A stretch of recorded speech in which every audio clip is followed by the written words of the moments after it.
Good evening, beautiful viewers, and welcome you to another edition of the Attaya show. Today coming live from the University of the Gambia. And I'm glad to be joined by the President of the University of the Gambia Student Union, Mr. Damfa, who will be introducing himself later, and of course, the most prolific writer of the University of the Gambia Student Union, Usman Jassi, along with my co-host, Mr. Jaju. Welcome you to the third edition of the Attaya show. Today, in this program, we are going to discuss the role of the university in national development. And before going to, let me allow my panelists to introduce themselves. Mr. Jai, the floor is yours. Yeah, good evening, viewers. I am Sedina Aliu Jaju. That's right, and Mr. President. Yeah, thank you. Good evening, viewers. My name is Ibrahim El Damfa, the President of the University of the Gambia Students Union. Welcome, Mr. Damfa, and on my far left, Usman Jassi. Thank you very much. Good evening, viewers. I am Usman Jassi, and thank you very much for the invitation. Most welcome, Usman. To get through to our topic, that is the role of the University of the Gambia, or the role of university in national development. We will note that, we will recall that the University of the Gambia, which was founded in 1999 by the Act of Parliament, continued to exist as the oldest, as the sole university of the Gambia. To engage you first, Mr.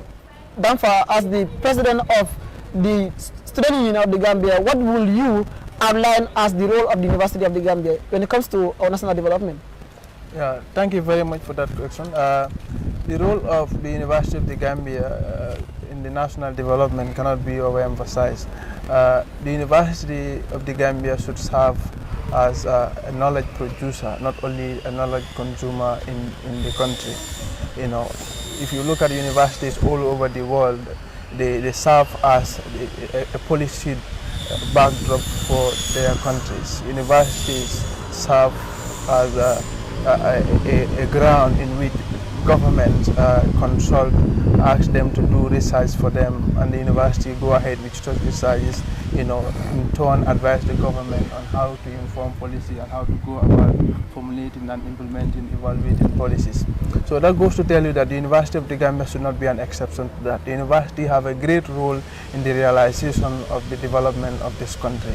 And I believe along the line, the students are about to be introduced to research. In fact, some understand the etiquettes of research. And if that is done, that's going to be another part of attaining the development plan. That's not only it. The university should not just only be in terms of, you know, research and all that. The university, in fact, should be involved in government activities. They should be involved in what the government is doing. They should be involved in the societal issues. They should be involved in economic issues. And that, you know, the students will see themselves as part of the government, as part of the country, and that will work hand in glove with the government to push the agenda of the development plan. So, as you said, the university have a great role to play in the realization of any country's development plan, and this university is not an exception to that. Well, what a brilliant introduction of the roles of the University of Gambia that is expected to play in the national development. We'll come back to you later, and we'll have to examine some of the roles that you have outlined, whether or not the University of the Gambia is really playing or taking part in those areas you outlined. Mr. Jaju, you graduated from the University of the Gambia. I'm today also in the University of Gambia, and I'm proud to point at you as one of our alma maters. How has your journey been in university here? Well, thank you very much, Comrade Toney F. Mendy. I think during my days at the university, my journey was very rough. Being a poor student and a village boy also from a village, there were many monumental challenges that I faced. However, those challenges were more of a motivational factor to me. And during our time, the biggest challenge that we faced as students was the issue of internet. I recall those days when we were given assignments, we will go as far beyond the borders of the schools to do our assignment. And the other issue also was the issue of lecturers. Then most of our lecturers at the School of Business were all part-timers who normally come to school late. But however, with all those challenges, we were able to break the barriers and pass with flying colors. That's brilliant, and we're glad to have you here. That's why we have you here today, back to your own university. Osman, you outlined some of the roles the University of the Gambia is expected to play? Apart from those that he outlined, what are some of the roles that the University of the Gambia is expected to play, or university is expected to play? Thank you very much. I think there is a sense in which I have to agree with him when he used the occasion of this discussion to outline some of the important contributions and the stand and the role that the University of the Gambia must play. The university across the world, all over the world, have the mandate of education, they have the mandate of training, and they also have the mandate of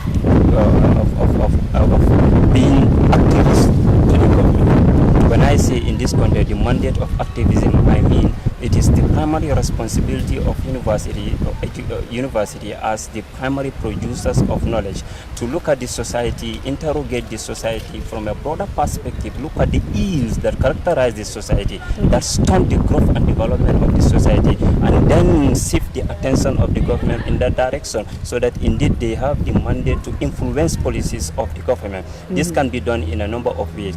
One, they may very well, the academics at the university of the any university may very well give expert opinions.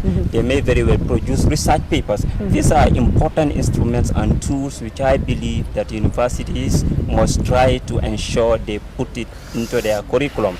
There was a time, as I was reading, I've come across a university in China very much influenced in the development of China. This is a professor in one of the universities in China, and he developed a very good research paper that essentially focused on how to use education to invoke minds of the people, to infiltrate sense of patriotism in them, to infiltrate sense of loyalty in them. That is why we say that the university must not only see itself as producing young minds and brains of the society to go out there and serve the society, but they are expected to correct the society. They are expected to innovate things in the society. That is the fundamental essence of the contributions of universities all over the world. That's brilliant. And he's a second year law student. That's the most prolific writer of the University of the Gambia for you, Usman Jassi. And not to forget, we also have here some students among the audience. They will be commenting later on the role of the University of the Gambia when it comes to national development. But to go back to Mr. President, and here I'll have to now ask you, based on the roles that you outlined that the University of the Gambia is supposed to play, do you think over the years, since 1999, the University of the Gambia has fulfilled its roles? Yeah, thank you very much. Fulfilling your role is one part, but giving the platform to fulfill your role is another part. I think university, as of now... Let's get that. Is it that the University of Gambia is not giving the platform Yes. What I mean by giving the platform, like involving the university in policy making, giving directive to the university to make research and inform them about what is going on in the society, involving the university. That's what I'm talking about. But over the years, like in the last 2-3 years, we have been seeing that the University of the Gambia Students Union is conducting researches among the different faculties of the university, and these research papers, they are presented and they are fit in which students use outside, and then most of the time the sponsors of the research, these papers are presented to them, and I want to believe that they should take questions of this. In fact, just right now, students from the business and public administration have conducted a research in Dakar, Senegal, that is on the topic the socio-economic relationship and the currency impact on the rebirth of Senegambia. That was aimed to give a specific advice on the strategic priority 8 of the National Development Plan, that is stabilizing growth, standardizing economy, and then stimulating the economic status quo.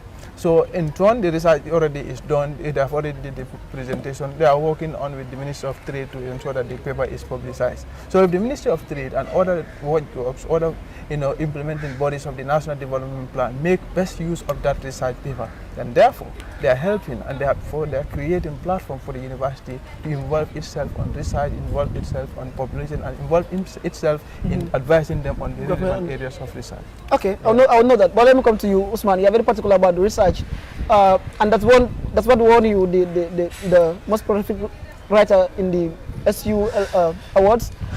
Do you think the University of the Gambia has fulfilled its role or its contribution that is expected of it when it comes to national development? And let me quote a lecturer here in the university who examine the motto of the university and say it failed both in truth, knowledge, and development. The motto that the university put itself. I think there is a sense in which, to some extent, I may very well agree with him. Primarily, individuals may hold different views and opinions as regarding the contribution of the University of the Gambia in the area of research. But in my view, I think that even if the University of the Gambia has been making that contribution, it is not sufficient to the extent that it ought to liberate this country from the chains and manacles of poverty. Look at the society, look at our civil service. There are a lot of reforms that need to be done. Look at the political kingdom of the country. There are a lot of things that are not going right. Look at the societal area of the country. There are a lot of things that are not going right. Look at the economy of this country. There are so many things that are not going right. I would want to see a university professor or a university academic very well coming into the society to say, this is the problem of the Gambia. This is a problem, and I'm going to make research on it by using students of the University of the Gambia. Sure. After you have made your research, then you present this paper. It will influence policy, whether or not the government gives listening ear to that or not. But the essential role of that research paper is to invoke and change the perception and thinking of the citizens about what they think about the government. And when you have been making consistent efforts, making noise into the ears of the government, they will listen. Yes, they will listen. Surely listen. But the problem is, in many countries in Africa, in many universities, there is a sense in which we can say there is a blatant enjoyment of luxury. That is brilliant there. I think I'll have to come back to you. Let me have Mr. Jaju. Usman seems to outline more problems in society than the university can produce solutions there. Is that the case? Well, actually, I totally disagree with him as per the subject matter. Being a university student, it will be totally unjust for me if I don't refute his statement. Because we have seen UTG has graduated many students who are today serving in the public service, ranging from the permanent secretaries, ministers, directors. Those people who are also contributing towards the socio-economic development of our country. If he says so that the UTG is not doing a lot to the society, I will kind of totally disagree. The last time I checked, there are many professors today who are serving at higher portfolios who were all UTG students. Like my humble self, I was a UTG student. It was through my UTG certificate that gave me a job at the African Union Commission and many other Gambian youth. That's brilliant. Let me make a clarification. I don't primarily say that the University of the Gambia is not contributing to the development of the society.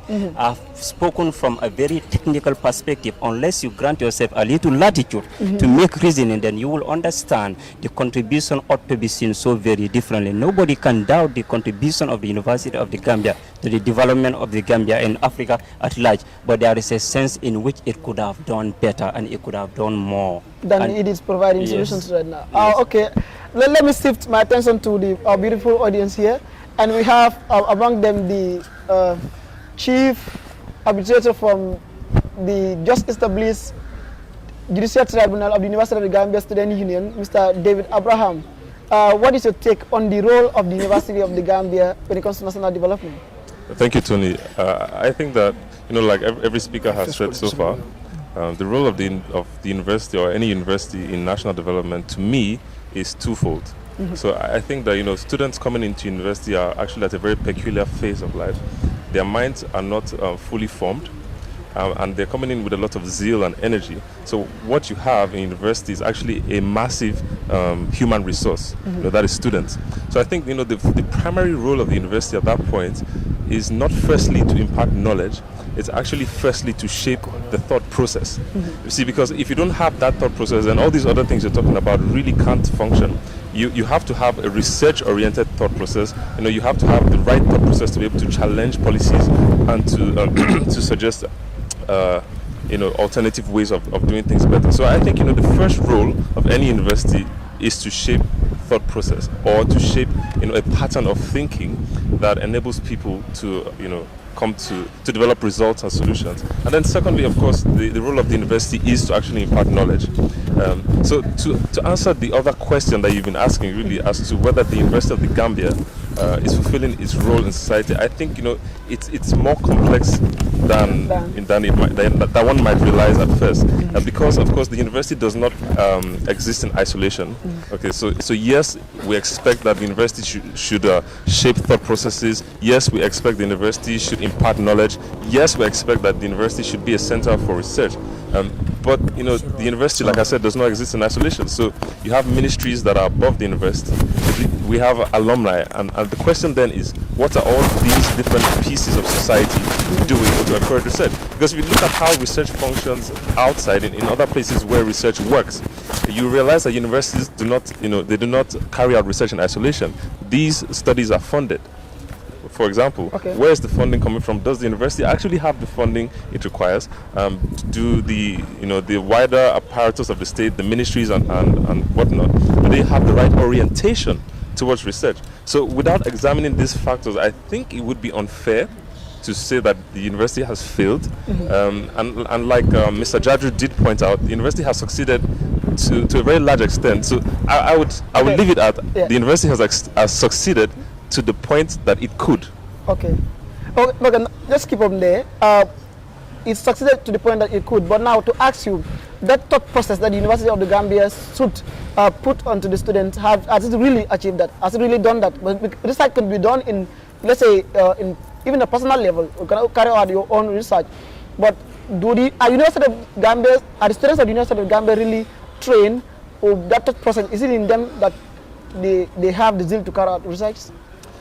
That's a difficult question to answer, but I would say that yes, to some extent. And in any case, I see personally that there is a sort of evolution. The university students that I see now are very curious.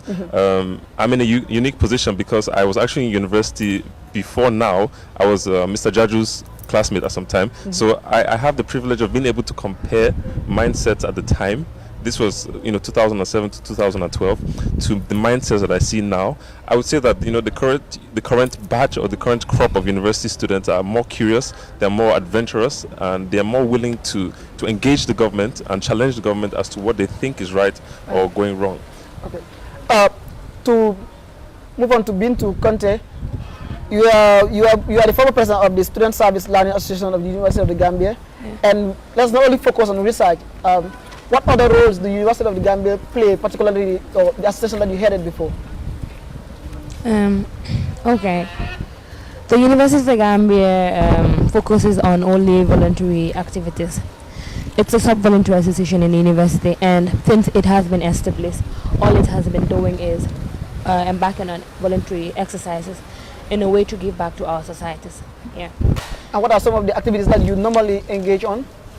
Back then in 2009, when it was first incepted, it embarked on its first philanthropic mission by constructing a health signboard in the village of Sinchibalia to help the village people to find their way to the hospital easily. Yeah, and then part of the activities we embark on summer voluntary teaching exercises. We do that annually every summer in the month of August, and then also we've embarked on teaching tree planting exercises, orphanage visits, and recently in October last year we've also embarked, for the first time we've embarked on a blood donation exercise at the Gamby Foundation Hospital. Yeah, so these are some of the voluntary activities that we embark on.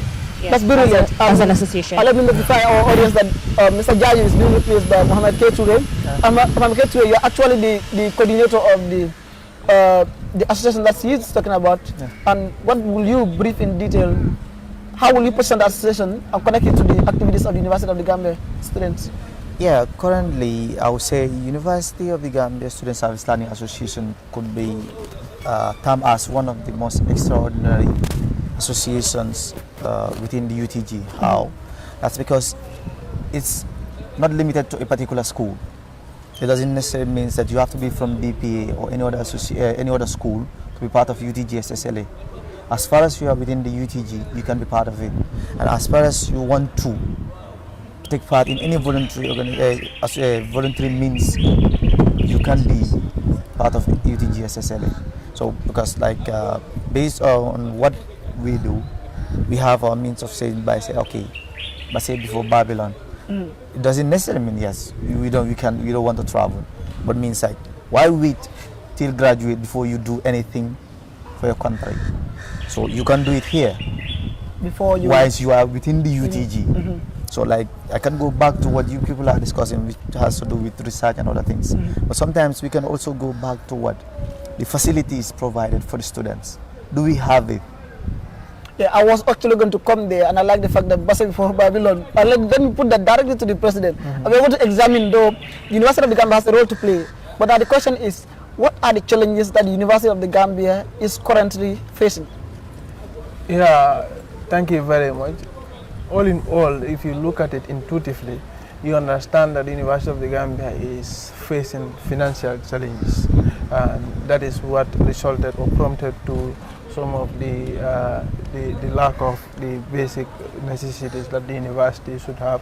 That is a well sophisticated library, very good classrooms, size with conditions that are befitting for students to learn, and as well as very good internet facility systems and connections, as you said. But let me say, it has been 20 years, 20 years since the University of Gambia is established. Why such parental problem, let me say now, that seems to be now part and parcel of the life of the University of Gambia? Yeah, that is why in every platform I usually say this. The University of the Gambia, if you look at it in a broad perspective, you understand the University of the Gambia is a state university.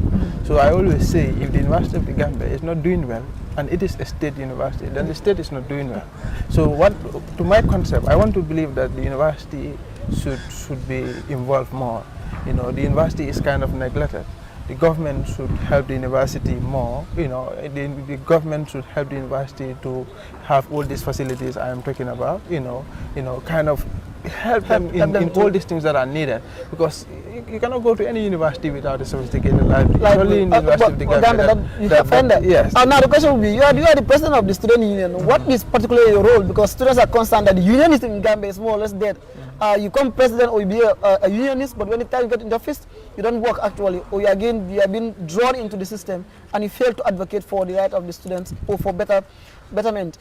What role, or what are you looking forward to do to see that some these changes? Thank you very much. As I usually say, I will always advocate, and I will advocate in a very much professional manner. And I think my council has already started doing that. That is why right now, as I speak to you on the 6th, my council have already engaged university administration to have our library set, and our hub is already about to be installed.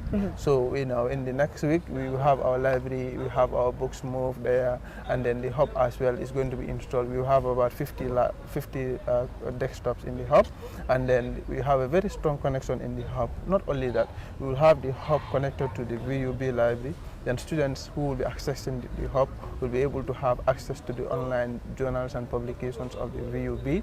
Then therefore that will acquaint and help them in research and research areas.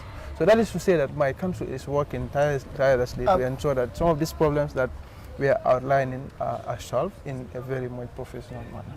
I think you have just given us good news, and I congratulate your council in advance. Osman Jasdi, you have been here 2 years now in the University of Gambia. What are some of the challenges or present challenges that you're constantly facing here? The problems that the University of the Gambia continues to face are numerous, as adumbrated by His Excellency the President of the Union. We have a challenge of internet. We have problems with our facilities at the classes. We also have some financial challenges. We have problems with transportation, though a good development has been done in this area to address that problem. But there is also a sense in which I am very much optimistic about the recent council, with the way they have started making efforts to ensure that the problems that continue to face the University of the Gambia are addressed in a very fundamental manner. So I also believe that there are quite a good number of students in the society who have potential, but because they do not have access to scholarship, because they do not have access to finance, they cannot very well pursue their university education. For those of us who are currently undertaking the university education, it may very well interest you to know that if you are given assignment that requires consistent attachment to internet, you may very well have to go outside, then use your money to buy megabytes and then subscribe. These are fundamental challenges that makes the entire learning environment unconducive, unless and until one has the zeal, the enthusiasm and the optimism to ensure that you realize your objective by pursuing your university education. You are persistent, you are consistent, you may very well find it very difficult to complete your education at the University of the Gambia. Quite disheartening, Mr. Toure. Yeah, like the president has said in his earlier speech, like financially they're struggling, but like they are doing a wonderful job.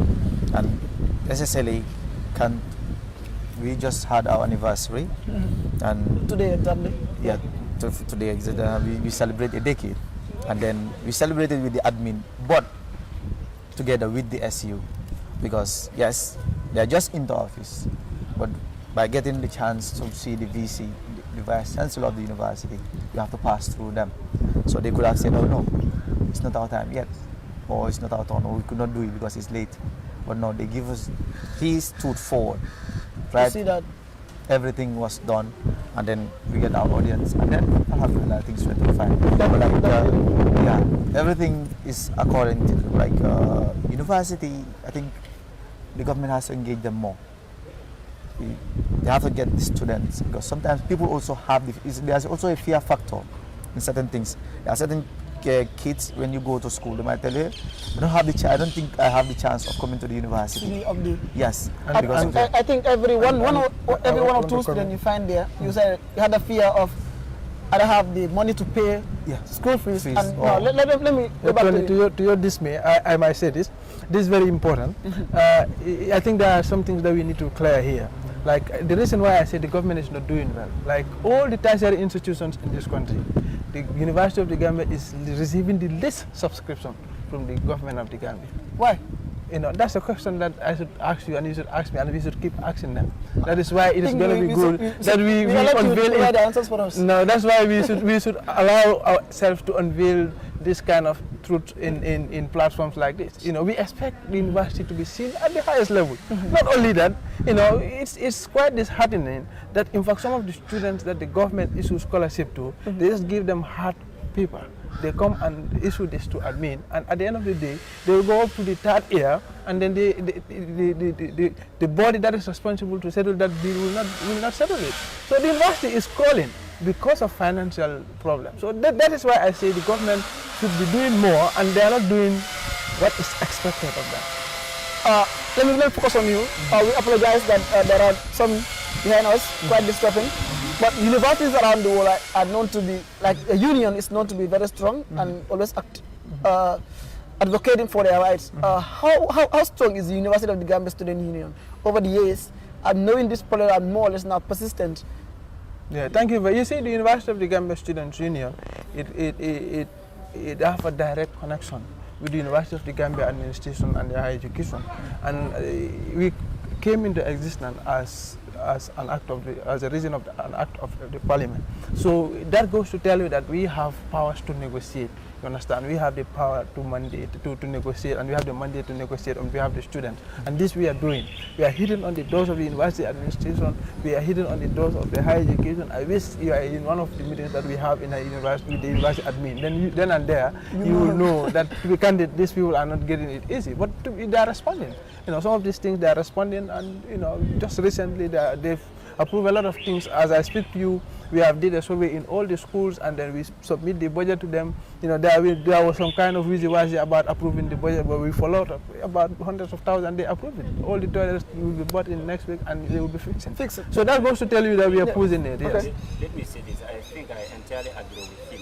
I was amazed when we had the Students' Week in Tandaba. This was a panel that was constituted, such as Visa, and it was revealed that MDI, the Gambia College, all received subvention much more greater than that of which the University of the Gambia receives. Then I asked myself the fundamental question: why do we, in the first instance, establish the university?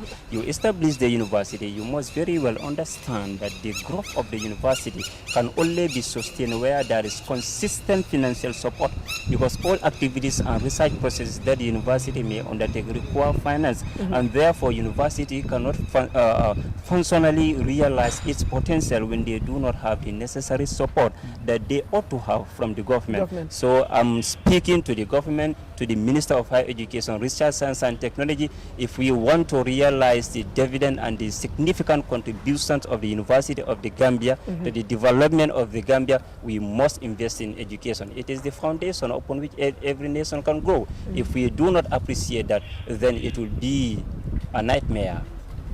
Exactly. And now let's hear from our audience again. We have international student here, Ogon Bechi. What are some of the problems that you face as an international student in the Gambia? Well, I will summarize them quickly, but thank you for this rare privilege. One of the problems we face as international students is with the issue of the migration. You know, when we were admitted, it was guaranteed that as students in every international platform, the admission letter and the school ID card, because of the school fees we pay, about $5,000, they cover for everything with your permit card here. But to our greatest surprise, we got into the environment and it wasn't as peaceful and as comforting as it was stated. So sometimes we have challenges with immigration and all whatnot. Sometimes even Mr. David, with myself and the former president, we visited the embassy on several occasions to see how to close these ties. Even when the new president came into office, I also made very strong efforts to see that that issue can be settled. I'm glad that they're trying to want to subsidize it for us. We're ready to pay, but let us just know what to do. Yeah, that's one of the issues we face here. Other issues we face are, of course, as every other student should face, but that's just the major challenge I think we are facing. Yeah, thank you very much, sir. All right, sir. Obviously for me, I'll go with the issue of tuition fees, because you see that up to Gambian standards, you'll have to look at it, because university, when it comes to 35,000, perhaps when you look at international standard, you might say it is not much to pay. But looking at the salary income, the earning of an average Gambian, so it's very expensive. And when you look at it, when you go to the government, what they do, they give full scholarship to particular students, but some students are not having scholarships. So actually what I would try to recommend or advocate for is for them to give maybe partial scholarship to most students, maybe 50% to all students who have the qualification to come to the University of the Gambia. They can actually do it, because the government, when you look at them, they are investing in other sectors. Why not the education? Probably that is because they are not taking education more seriously as they are supposed to do it, because they are investing in other areas. So at least when they go outside tapping funds, they should actually tap funds purposely for education. Exactly. That's brilliant. And to come back to Mr. President, another issue here, man by nature is a political animal, and man cannot be discharged from politics. There have been political brouhaha over rumors involving politics. University of the Gambia students involved in politics, particularly the UDP wing. What is the stand of the student union over such rumors? Thank you very much. I like the fact that you asked me this question. As I said earlier, the act that brings the University of the Gambia Students' Union into existence have clearly spelled that the University of the Gambia is apolitical. The student union, even in the constitution, is clearly spelled that the University of the Gambia Students' Union is apolitical. And the last time I checked, that is just some seconds back, the University of the Gambia does not recognize any political party. The University of the Gambia Student Union is neutral. And but the question is does any political party has a wing or an association in the University of the Gambia that is registered under you? No. in the University of the Gambia, all sub-associations are registered under the student union. And there is no party or no political party that is registered under the University of the Gambia Student Union. As called UDP? Yes, and the University of the Gambia Student Union is not recognizing any political wing. But if some students in the University of the Gambia and other tertiary institutions think that, yes, they want to align themselves with any other political party's agenda, and they want to support that party's agenda outside the covers of the University of the Gambia, the University of the Gambia Student Union cannot do anything about it. I think outside the covers of the University of the Gambia, we're going to still call them UDG student UDP wing. That is their own business out there. Exactly. But come to you, Usman. Yes. When it comes to politics, universities always there, University of Gambia particularly is always put in the picture, and you have students here who are advocates who are always commenting on political issues. What would you advise the students of the Gambia when it comes to political activities? This is a very vast question. First, let me also add on to what he has said, and I will agree. Of course, we have heard rumors and we have witnessed activities where individuals will say that they are students of the university and there is a wing in the university associated with a particular political party. But however, even if that is the case, I am not aware of any registered wing that is associated with a political party. And I'm a student of the University of the Gambia. I will refuse to believe that there is a particular association that clearly attaches itself to the University of the Gambia Students Union as a wing supporting a particular political party. There is no such. Coming to the second question, I think as students of the University of the Gambia, our role is way beyond contributing to the political kingdom. We have too many functions, but it is also our responsibility to ensure that we contribute to the general overdevelopment of the country. And from a general perspective, it doesn't matter whether it is from the political kingdom, it doesn't matter whether it is from the economic kingdom or the social kingdom. In as much as students of the university, we are thought to serve the society, and in different capacities, it must also be the responsibility of every student who is taught here in the university to speak about anything that is not going right in the country, that is not going right in the society, because that is a duty that you owe to the ignorant people in the society. So we have a great task to do, and it requires the mandate of political activism, the mandate of social activism, the mandate of economic activism, and the mandate of standing firm against all odds and things that may very well stunt the growth of the society. Of course, that's brilliant. And coming to Mr. Toure, we will recall that over the years, the University of the Gambia has never produced a presidential candidate. And will you recommend that if the University of the Gambia, or is this right now for the University of the Gambia to have its own candidate, or for not necessarily, or have a product of the University of the Gambia standing as a president? As a presidential candidate of the country.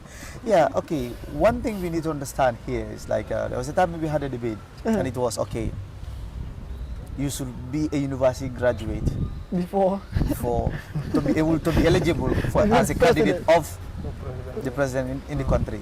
However, we should take note of something. If you say that, then you are limiting some people at a particular point in time. But that's always the law. It always limits some people. Yes. But however, when it's open, like sometimes to be a leader doesn't necessarily mean that you have to be a university graduate. Remember, a leader is someone who show people the way. You lead by example. However, I don't have to dictate you, because like, when you do that, then you are dictating us. So university, yes, as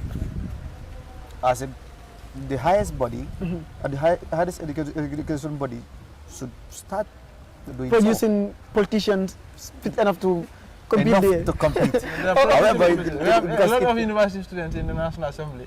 Oh, already? Brilliant. To get into the audience there, let me get Lagami, Gumani. The president now, let me get to the audience. Right now, we want to shift to the current affairs just a little bit before we rest on the show. Recently, the president did comment that only God can remove him from there. How would you take that comment? First of all, I want to say that Mr. Barrow That's the president of the University of the Gambia is writing history. The Republic of the Gambia. The president of the, we're in the university, I'm so used to the university, and then, I'm saying, exactly. So, the president of the Gambia is duplicating history. We used to receive it from Yaya Jammeh that no one can remove him from office except God, in those exact words. And that is exactly what he's doing. So I want to put it across, or I want to believe that what he is doing is actually a contributing factor, or he's believing, or he's putting in the minds of people that he is becoming a dictator. That is the bottom line here. Because people are taking it light. And that is the advice I have towards people. The little smiles we are giving him now, the little space we are giving him now, these are the space that will accumulate to make him the dictator we don't want. Obviously. These are not things that we need to laugh about. These are not things that we need to laugh at, or we need to smile at. These are things we need to frown at. And then it is to my surprise that some university students were even saying that, or translating or interpreting this in a way that will favor Barrow. The bottom line is, he said only God. That means, if I am to interpret it, that means even the electorate cannot, the electorate that elected him cannot remove him from office. That is very, very ridiculous, if I have to put it. And then, to make things worse, he got backing from the vice president. Degree holder. PhD degree holder. That is very, very, very ridiculous and very insulting to the educational sector, not only in the Gambia, but to the entire world. And that goes to show that it doesn't matter that want to hold a doctorate degree. Exactly, it doesn't matter the degree you hold. You can be a forest leader. She's more or less justifying it. Though I don't hold that opinion. Can I hear from Bintu Conte? We hardly, don't mind me, we hardly see women partake in politics. Now we see the vice president in that position, and we hear this comment from her. How will you take it? I don't even know. When I heard that on the radio, I was sitting with my mom, and I was like, I don't think her comment is very, appropriate. You understand? Like Gamby said, these are things we've experienced before as Gambians. So I think such statements, such comments, should make us scared. Because I don't think we want what happened to repeat itself again. And right now we're seeing all signs. If Barrow is saying that nothing can remove me from power except God, like he said, I'll also interpret it that way. That means even us that put him into power, we won't be able to remove him from power. You understand? And are you disappointed with her? I am. I am disappointed. I hope she watches this and learns that you are disappointed. I am disappointed. How will you separate religion and politics in Africa? It's not a yes or no answer, though. But it is worthy of your research. It's like research minister here will say. Yeah. Because we will agree that religion is intertwined and interwoven with the culture and tradition of our people, especially in Africa. Politics on its own has influenced our traditions negatively. Where now you see cankerous tribalism, epileptic nepotism. Now you will see that these two things, rather than build a nation, they are tending to spoil the nation. In my quest to do a little summary, I will say that religion remains a belief, as it is always observed that salvation is personal. What you believe in can be your belief. I can believe in something else. You have every right to believe in whatever you believe in, and I have no right to obstruct your belief. So yeah. Now, that noted. Good. In politics, you have every right to belong to a political party. I also have every right to belong to a political party. It is immaterial if we are both Mandinkas or we are both Jolas or we are both Fulas. You understand? Now, but what we are seeing in Africa today is that our politics is affecting our religion and affecting even our tradition, because our religion and tradition are very much intertwined, especially in Africa and in the Gambia, if I must mention. But what we need to do is to set the pace straight. And that brings me back to my first question, the role of the university to educate the society. Sure. If we can achieve this role of educating the society, these issues of politics and religion, bringing a dichotomy and disparate, differences in our society will be solved. That is my submission, sir. Most obviously, to come back to you, Usman, it is that the psychology of religion is normally used by politicians to win votes because it is the belief that leaders are elected by God. God make leaders. Is that the case? This is not the first time that this debate has been initiated. If you read political history, you will always find this argument in a number of instances. But it is not, however, surprising to note that in the typical African settings, our leaders have always used religion as a fig leaf to cover up their moral nakedness in some instances. People will use religion to legitimize that of which is ungodly. They use religion to legitimize that of which is abusive. They use religion to legitimize that of which is impolitical, and therefore this extends so negatively to the rest of the developmental process that we have in the society. However, we cannot however be incognizant of the fact that religious has an important role to play in our society, because we are all groomed in different religious settings. We believe in God, we believe in our different religious deities. So if you are born and brought up in a particular society with strong moral upbringing and religious religious issues, sometimes it becomes very difficult, very sentimental, to talk about it. So that's the case. I know that, in fact, even by the way you speak, we come here, we know that, let me not put you, Mr. President, I don't know how current you are, but the Office of the Inspector General of Police issue a press release concerning fake news circulating all over the Gambia. How will you comment on this issue? Yeah, I think the government should allow people to speak their mind, and then the press unit should be given that mandate to do their job. Yes, in as much as we want to do that as a nation, we should also try to discourage all forms of fake news.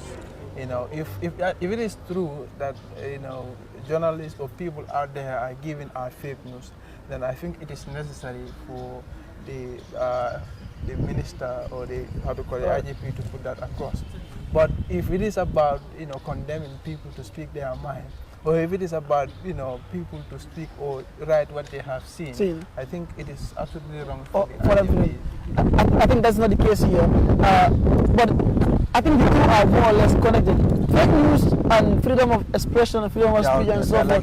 Yeah, so it's an indirect way to tell people not to talk. Because when people are speaking their mind, people are speaking, not more or less speaking their mind, they're just making up stories. Yeah, then absolutely that is wrong. If you make up stories that are not factual, that is at the contrary. But I am trying to say, if people are speaking their mind and seeing stories unfolding that are realistic and speaking about them, and the government condemning them and trying to say, don't talk about fake news, then that's a sign of we taking a dictatorial. And I think that will not happen again in this country. Most definitely. Yeah. And how will you comment as to how we can address the problem of fake news relating to freedom of expression? Because if we want to stop fake news, we may encourage into the freedom of expression. Yeah, fake news is like something. Some of them are baseless in the fact that, okay, I don't like Mr. X, so my reason for not liking Mr. X is because of a particular reason which I have against him or her. So I will do all best to see that, okay, I have this particular information that I will circulate towards him. So to separate these two things, first you allow freedom of speech. Allow Mr. X or Mr. X should allow this so-called person to circulate the news. That, in fact, had it been it was me, I would give you the chance to speak about it. Then that would give me the chance to also amend my ways of not going towards that end anyway. Yeah, it will prevent me from going to that extent for you not to catch me, because I will always run away from that action. Very well. We are joined by Mr. Morsise, the former welfare minister, logistics of the University of the Gambia. Welfare and logistics, they are the most difficult aspect. We are glad that you served. Recently, you have been discovered, I don't know how current you are too, that the Gambia has an oil deal with a British company. It's such a blessing to the Gambia, or more or less a curse, having an oil or purported oil in our country. Yes. Is that a blessing or a cost to our country? Depending on how we do it, but to me, I think it's a blessing aspect, depending on how we can utilize it. They say you can have blessing, but the blessing is important when you can use it, because the white, they are very smart, in the sense that they only go where they know that their interest is. But Africans, I'm not saying that they are not intelligent, but smartness too. They always are smarted. Yeah, you get me. So in that aspect, when they say oil is definitely in the Gambia, and the government knows that there's oil and they want to partner with others, let them not only focus today, because we have a problem in the Gambia, that we are not doing long-term plan, we are only doing short-term plan. We are not planning for the future. What we plan for is what is in our stomach today, not for tomorrow. In that regard, definitely, it's a good news for us, depending on us how we can utilize and it. how we use it. Usman, I know you are very particular about Africa and issues of conflict in Africa and how such happen. Corruption cannot be detached with oil in Africa. We know that what is happening in Nigeria. We know what happened in Ghana, how Ghana was asthmatic before they rectified the error with the oil. We also know what happened in other countries that have oil. How will you, or what would you advise the government of Gambia when it comes to dealing with oil, and the citizens in particular? The advice is we must learn from history. The history demonstrated on numerous number of occasions that countries in Africa who have had the occasion and the period of benefiting from oil drill have always witnessed instability, have always witnessed mega corruptions, have always witnessed mega abuse and violations of laws. So there is a sense in which the Gambia being involved in this new deal. We must ask the question, what animated the British company to make collaboration with the Gambia for the drill of this oil? That is the first question we must ask, because it must always be remembered and be cognizant in history that many Western companies, that the European or the white men in general, do not voluntarily give aid like that. Wherever they give aid, know that there is a place from which they can tap something. So if you are not aware and cognizant from where they can tap, then there is a sense in which you may very well find yourself in a lost battle. And if that happens, you are in a dilemma. If you are in a dilemma, your country becomes doomed. When your country becomes doomed, that is the end of the world. I think there's no other perfect way of ending this program than the way you just perfectly did. I thank my audience for coming, and I thank you, Mr. President, for accepting our late invitation, and Mr. Ture, Prof. Usman, Jasi, thank you all for coming, and thank you for watching. Bye-bye.